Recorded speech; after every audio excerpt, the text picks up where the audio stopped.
The Quo-Cast, a Status Quo fan podcast. This is Jamie Dyer welcoming you to another edition of The Quo-Cast. And, well, what can I say? If you'd like to be a guest on a future edition of the podcast, then you can. I'm always looking for people to come on and talk status quo, no matter where your story with Quo begins. So, yeah, you can email quocast@outlook.com. That's quocast@outlook.com. You can tweet at castquo on Twitter, or you can go to the Facebook page, which is just simply The Quocast. So here we are, another episode of this podcast in a brand new series, and I haven't got any guests booked yet, so there is no guest this week, but I just thought I would come on and kind of share a couple of Quo related stories, because I like to keep the podcast coming even when there isn't a guest, because there's always lots of things to talk about when it comes to Quo. So one thing I would like to do, and certainly when I've been reaching out to guests, I have always maintained that at this moment in time, we're not affiliated. I'm not affiliated with the fan club from the makers of the fan club, but we've always I've always tried to keep an eye on what they're doing, and I'll share stuff to help out and that type of thing. And I got in contact with the fan club recently, and I got a lovely email back from Yvonne Hanvey, who, as anyone will know, her and her team from the makers of have done a magnificent job, especially with the magazine and the convention, of course, which sadly I haven't been at yet, which is a shame, but I hope to correct that in the future.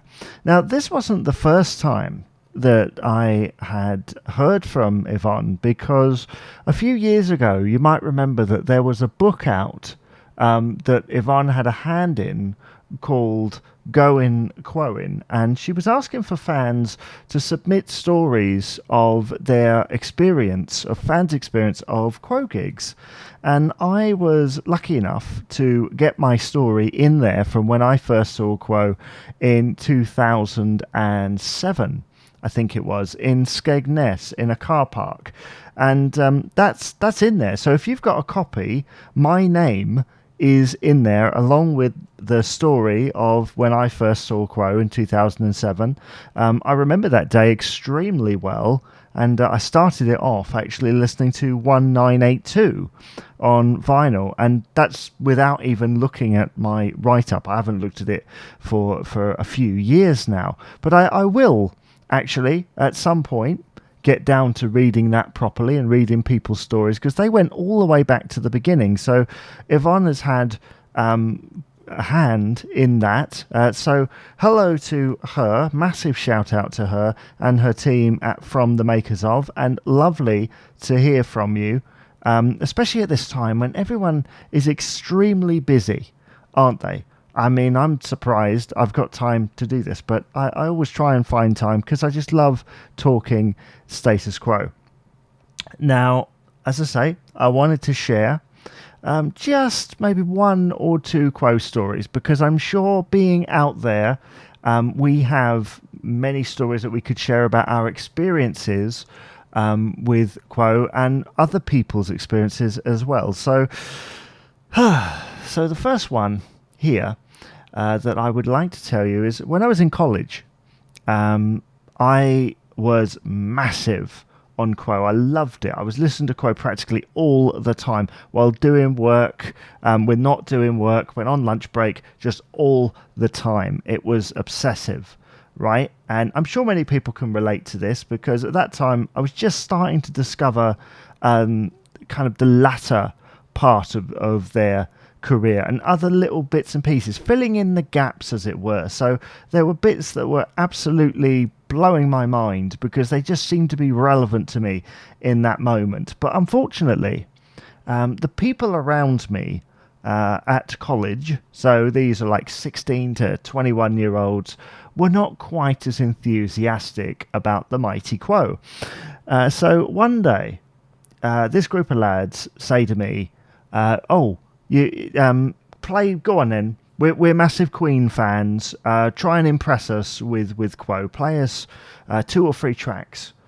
And I play them, I think it was Hold You Back, Big Fat Mama, and I want to say Backwater, but I'm not sure. Something like that. I think I only got Big Fat Mama and the other one that I mentioned in playing, basically, because the intros would play. And they would get, they'd be like, "Oh, this is fairly decent. This is okay. This is interesting." And then the vocals would kick in. And for some reason, they turned off. And even now, I wonder, is it just because they didn't want to? Was it really? But the overall consensus from the tracks that I played them, and it's debatable whether they were the right tracks, but they were the ones that I had on me at the time that they made this challenge, if you will.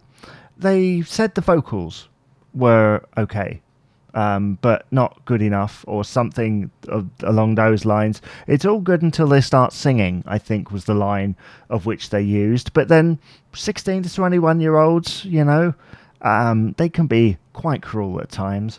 And I think because I was so obsessive, they could have said they loved it and I still would have gone, "No, you're lying." You know what I mean? So yeah, that's kind of one of my experiences with Quo. And there was another one, and I'm not sure if I've ever told this on the podcast, but if I have, apologies for the repetition.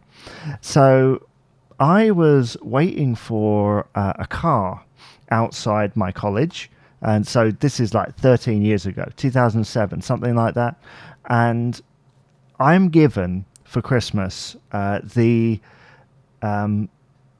Riffs album with Junior's wailing on it, that beautiful version of Junior's wailing with kind of Rick's modern guitar and his kicking vocal on it. And I'm outside waiting for this car, and I'm bobbing my head while I've got my earphones in with my iPod, and I'm bobbing my head to Junior's wailing from the Riffs album. And then these lads, completely unrelated to the previous story, these lads who I don't know are looking at me. And they look interested just for a second. You can see in their mind, what is this guy bobbing his head to? What is this? They don't do this to Bass Hunter, not in the same way. And so they come over, and he basically signals, "What are you listening to?" This one guy. And he puts an earphone in. I play him a few seconds, and I think it's on the solo. But I think the way that the track was panned, he could only hear the Rick's rhythm and the drums. So you've got that that type of thing. I'm trying to avoid a copyright strike here, so you know what that song sounds like. And he listens to about 5 to 10 seconds of it. He goes back to the group of lads that he's with, and then they say, "Oh, what was he listening to?" And he looks at them and he goes, like that, which I thought was hilarious. That was amazing. And I think at one point he looks back at me and I go, "It's Status Quo." And he goes, "Oh, that's very good, and then walks off. So a little bit more of a positive reaction than the people from the first story, because they're gripped by something that is just so essentially Quo. Because a lot of it, the vocals are great, but it is about the music, it's about that rhythm, it's about the tightness of the band. And certainly when Riffs was recorded, that was one of Matt Letley's earlier albums, and I love that version of Junior's wailing even now. I mean, you can't beat the original Quo version, but that one, I mean, there's some, it's good stuff, absolutely good stuff. So there's a couple of Quo stories in there for you. I have so many more because I've always encountered people's opinion of the band at various times, but usually not quite that interesting. Usually you'll say you're a Quo fan and someone would turn around and go, "They're SH1T." without having heard anything, for example. They're just going off of the usual, the usual thing that the media tend to push. So, yeah, there's a couple of my Quo stories. If you've got any, you can be a guest on the podcast. Email quocast@outlook.com. That's quocast@outlook.com. You can tweet at CastQuo on Twitter, or go to the Facebook page, which is just simply the Quocast. And from me, Jamie Dyer, I say bye-bye for now.